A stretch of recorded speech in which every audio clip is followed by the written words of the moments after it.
কিভাবে জান্নাতে যাই আমি আপনাদেরকে শোনাতে চাই। আপনারা ধ্যান দিয়ে শুনেন। এ আলী কুরআন শরীফ আপনাদের সামনে 5 মিনিটের জন্য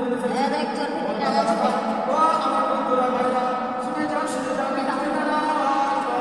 হযরত খাজা হাসান রাহমাতুল্লাহ আলাইহি হযরত খাজা হাসান রাহমাতুল্লাহ আলাইহি কাছে একদিন মরে গেলে যাবার পরে বললেন হুজুর এই দুনিয়াতে আমার স্বামী হারা আমার কোনো ছেলে নাই আমার একদিকে ওই জানে দুনিয়া থেকে বিদায় হয়ে গেছে এই দুনিয়া থেকে ত্যাগ করে গেছে এই দুনিয়া থেকে বাদ হয়ে গেছে হুজুর আপনি একটু আমার বাঁচিয়ে দেন আপনি আমার মেয়েকে দেখুন আমার মেয়ে কি হালত রয়েছে খবরে ও হুজুর আমি আমার মেয়েকে চিন্তা করে দেখবো কি হালত রয়েছে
Jangan